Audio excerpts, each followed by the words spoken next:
நாங்கள் இப்போ எங்கே நிற்கிறோம்னா ரீச்சாவில் இருக்க கொய்யா தோட்டத்தில் நிற்கிறோம். இந்த முகம் எல்லாருக்கும் பரிச்சயமான முகம். பொத்துவில் அஸ்வின் என்று சொல்லி சொன்னால் எல்லாருக்கும் தெரியும். நிறைய கவிதைகள், கவிதை தொகுப்புகள், புத்தக வெளியீட்டுகள். இப்போ இந்திய சினிமாவில் ஒரு பாடலாசிரியராக வலம் வந்து கொண்டிருக்கிறார். அவர் இன்றைய தினம் இங்கே ரீச்சாக வந்திருக்கிறார். ரீச்சாவில் வந்து வரவருக்கா எங்களோட கொய்யா தோட்டத்தை சுற்றி காமிச்சிட்டு ஒரு கொய்யா பழத்தை அப்படிங்க கொடுத்துருக்கு. சொல்லுங்க பிரதர், எப்படி இருக்கு? உண்மையிலே இந்த இடம் வந்து ஒரு ஆசியாவின் அதிசயம் என்று தான் சொல்லலாம். இவர் பேசும்போது அண்ணா சொன்னார், இது வந்து வடக்கு மாகாணத்திலே ஒரு மிகப்பெரிய ஒரு அமைப்பாக இருக்க வேண்டும் என்று சொன்னார்.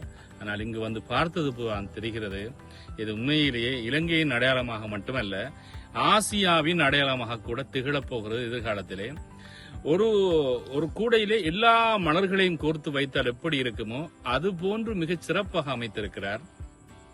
இதில் இருக்கின்ற உணவு வகைகளாக இருக்கலாம். இதை பற்றி பேசுவது என்பதே எனக்கு மிக குழப்பமாக இருக்கிறது.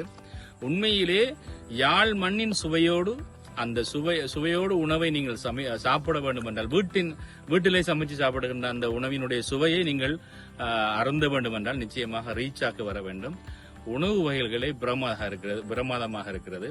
அது மட்டுமல்ல, இங்க இருக்கிற பழங்களாக இருக்கலாம், இங்க இருக்கிற விவசாயமா இருக்கலாம், இங்க இருக்கிற என்டர்டைன்மெண்ட், குழந்தைகளுக்கான மிகப்பெரிய உலகத்தையே அவர் கட்டி வைத்திருக்கிறார். நிச்சயமாக இந்த ரீச்சா என்ற இடம் ஆசியாவிலே மிக பெரிய அளவிலே பேசப்படுகின்ற ஒரு இடமாக மாறப்போகிறது. அதற்கான அத்தனை அம்சங்களும் இருக்கிறது. இதை ஒரு தனி நபராக இவ்வளவு விடயத்தை இவர் கட்டமைத்திருக்கிறார் என்றது ஆகா அதிசயமாகவும் ஆச்சரியமாகவும் இருக்கிறது. ஒரு தமிழன் இவ்வளவு துணிந்து நின்று இந்த கிளிநொச்சி மண்ணிலே இந்த இயக்கச்சி பிரதேசத்தை மிக பிரம்மாண்டமான 150 ஏக்கரிலே இவ்வளவு பிரம்மாண்டமான ஒரு கட்டமைப்பை அமைத்திருக்கிறார் என்றால் அது நிச்சயமாக அதிசயமாக இருக்கிறது. நீங்களும் வந்து பாருங்கள். இங்க இருக்கிற ஒவ்வொரு விஷயங்களுமே உங்களை பிரமிப்பில் ஆழ்த்தும் என்பதில் எந்தவித துளியும் சந்தேகமும் இல்லை. மிக சிறப்பான இடம் ரீச்சா. அதை தவிர இன்னொரு விடயத்தை சொல்ல வேண்டும். வந்தவர்களை மிகவும் சிறப்பாக உபசரிப்பதிலே ஒரு தலைவன் என்பவன் எப்பொழுதுமே தொண்டனாகவும் இருக்க வேண்டும் என்று சொல்வார்கள். உண்மையிலே அண்ணா தலைவனாகவும் இருக்கிறார், தொண்டனாகவும் இருக்கிறார். இங்கே இருக்கின்ற கடைநிலை ஊழியர்கள் இருந்து மேல்நிலை ஊழியர்கள் எல்லோரையுமே ஒரு தராசில் வைத்து பார்க்கின்றார். அதுதான் ஒரு தலைவனுக்குரிய அறிகுறி.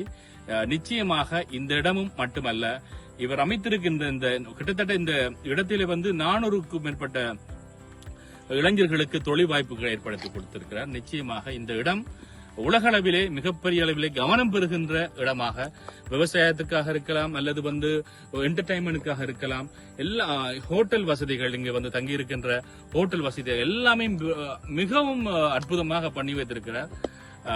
அண்ணாவுக்கு என்னுடைய மனம் நிறைந்த வாழ்த்துக்கள். நிச்சயமாக கவிஞன் வாக்கு பொய்க்காது. இந்த இடம் ஆசியாவின் அதிசயமாக மாறும். இது மிக விரைவில். நன்றி பிரதர், மாஷா அல்லாஹ். மிக்க நன்றி. நீங்கள் வந்ததுக்கும் இங்கே எங்களோட இந்த டைமை ஸ்பெண்ட் பண்ணதுக்கும் உங்களுக்கும் மிக்க நன்றி.